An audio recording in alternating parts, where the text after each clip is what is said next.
투자해야 되는 가장 큰 이유를 하나만 설명을 드리자면 우리나라 주식시장이 수익률이 높은 자산이라는 거죠. 이렇게 수익률이 높은 자산이 그렇게 없어요. 거의 없죠. 그러다 보니까 우리 국내 주식은 좀 투자를 해야 된다는 거죠. 일단 우리나라 주식시장의 최대 문제는 수출 비중이 높다. 우리나라 기업들이 내수 시장에만 이렇게 머물러서 여기서 그냥 조용히 있는 게 아니라 세계 시장을 개척해 나가는 어떤 애니멀 스피릿, 동물적인 본능, 야성적 본능 이런 걸 가지고서 투자를 해 나가다 보니까 수출 비중이 되게 높고 이 수출 비중이 높다 보니까 해외 경제 여건의 변동성이 커요. 그게 제일 크죠. 거기다 이제 더 문제가 된 건 1974년에 강제 상장 조치, 그리고 1997년에 미도파 M&A 실패, 뭐 이런 일들이 벌어지면서 우리나라 재벌들 또는 재벌 총수라는 사람들이 강력한 보호막, 해자를 쌓아놓고서 자기들이 좀 어떻게 보면 슈킹 해먹는 그런 일들이 되게 많이 벌어지는 거죠. 이렇게 되다 보니까 딴 나라 같으면 주가가 폭락할 때 좀 배당도 주고 또 자사주도 매입해 준다면 우리는 이게 그런 게 없어요. 그러다 보니 주식시장의 난이도가 이렇게 높다. 이렇게 좀 말씀을 드릴 수가 있겠고요. 그럼에도 불구하고 투자해야 되는 가장 큰 이유를 하나만 설명을 드리자면 우리나라 주식시장이 그런데 수익률이 높은 자산이라는 거죠. 이게 무슨 말이냐 하면 1980년 100포인트가 지금 한 2600포인트 하잖아요. 그걸 26배. 여기다가 배당까지 감안하면 그보다 훨씬 더 높은 성과, 연평균 수익률을 계산을 해보면 한 7% 이상 나오거든요.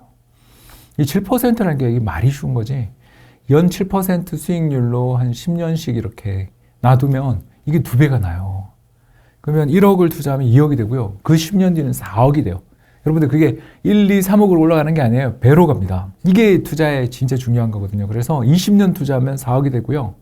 30년 투자하면 8억이 돼요.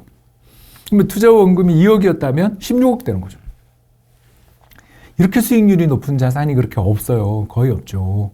그러다 보니까 우리 국내 주식은 좀 투자를 해야 된다는 거죠. 그럼 왜 국내 주식의 수익률이 이렇게 좋아요? 이렇게 물으면 우리나라 기업들이 돈을 잘 벌기 때문이죠. 그래서 2000년 정보통신거품 붕괴된 다음에 우리나라 수출 기업들의 이익 이런 걸 살펴보면 한 10조 정도 이익 나는데 그게 2022년 같은 경우에 되면 거의 150조, 180조까지 이익이 난단 말이에요. 그러니까 수출 기업들의 그 이익, 영업이익, 그러니까 뭐 아직 그 이자 비용이라든가 이런 건 안 털은 비용이지만 그래도 영업 부문에서 벌어들인 이익들이 이렇게 한 20년 사이에 2021년부터 22년 사이에 15배, 10배 이렇게까지 늘어나는 나라가 세상에 잘 없잖아요. 이만큼 경쟁력 있고 이만큼 또 역동적인 나라가 또 없다 보니까 우리나라 시장이 미워도 그래도 투자 안 할 수는 없는 그런 시장이 아닌가 생각합니다. 이제 이게 왜 가능하냐 하면요. 우리나라는요. 선진국 기업들하고 두 가지가 달라요. 첫 번째 기업 측면이 뭐가 다르냐면 선진국 기업들은요. 회사 주가가 좀 빠지고 실적 안 나오면 바로 주주들이 득달같이 덤벼들어서 회장님, 대표, 뭐 CEO 이런 사람을 이렇게 잘라버려요. 그리고 새로 CEO가 되신 분은 당연히 뭐 하겠어요? 예, 구조조정 들어갑니다. 그 주가를 부양하기 위해서 근로자들도 자르고 투자도 삭감하고 자산도 매각해버려요. 근데 우리는 그런 거 없죠. 그렇지 않습니까, 여러분? 막 경영권이 바뀌는 거 본 적 없잖아요. 우리 한진칼 사건 제가 이야기했잖아요. 산업은행이 그 끼어들어가지고 M&A 직전에 파토를 내버리는 거 보셨잖아요.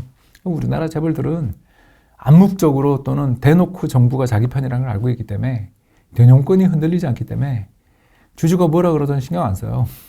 근데 이게 이제 다른 한편으로 뭐가 되냐 하면 이게 불황에 투자를 한다는 거죠. 그러니까 외환위기 같은 아주 극단적인 예외 상황 일부를 제외하고 보면 우리나라 기업들이 불황이 왔다고 해서 대규모 정리해고하는 거 본 적 없어요. 그렇죠. 이게 뭐 2008년 글로벌 금융위기 또는 2020년 코로나 팬데믹 때 대규모로 직장 잘랐다라는데 직원들 잘랐다라는데 보신 적 있어요? 심지어 은행들도 직원들 내보낼 때 보면 명예퇴직으로 내보내지 그거 강제로 잘 안 해요. 노조가 가만히 있지도 않고요. 이런 일들이 벌어지는 거죠. 그러다 보니까 우리나라 기업들이 무슨 일이 벌어지냐면요. 불황에 투자를 계속 하다 보니까 물론 그러다가 대우그룹처럼 망하기도 해요. 그런데 그 살아남기만 하면 이 기업들이 경쟁자들은 불황에 전부 다 투자도 안 하고 자기들이 그냥 경쟁력 강화를 위해 노력 안 하고 있는데 우리만 했단 말이에요. 그러면 어떻게 되겠어요? 우리나라 기업들의 경쟁력이 굉장히 올라가겠죠. 생산의 효율이 막 올라가는 거죠. 즉 생산성이 향상되고요. 두 번째로 더 중요한 게 있죠. 그죠? 우리나라 경제가 어려워질 때마다 어떻게 돼요? 우리나라는 이제 외국에게 자본시장 개방됐잖아요. 그러면 외국인들이 우리 이 나라 안 좋다 싶으면 막 물밀듯이 나가잖아요. 자, 그러니까 환율이 급등해요. 그죠? 외국인이 한국 주식 팔고 달러 사니까. 그럼 환율이 올라가면 수출 기업 어떻게 돼요? 당장이야 힘들죠. 원자재 가격도 오르고. 그러나 1년, 2년 지나고 나면 딴 나라들, 다른 경쟁 기업들에 비해 가지고 우리나라 환율 여건이 좋으니까 뭔가 이렇게 물건을 더 싸게 팔 수도 있고 또 경쟁력이 강화되지 않겠어요? 결국 이 두 가지가 다 겹치는 거죠. 첫 번째는 한국 특유의 어떤 오너십 문화 이런 것들이 불황에 좀 투자를 해준다. 그리고 다른 하나는 우리가 이제 외환위기 이후에 자유변동 환율제도 그리고 자본시장 개방되며 환율 급등하면서 수출 기업들이 경쟁력이 개선되고 그래서 우리는 경제 위기가 발생한 다음에는 더 이익이 크게 늘어나는 이런 패턴들이 계속 반복되고 있다는 것을 알아주시면 좋겠습니다.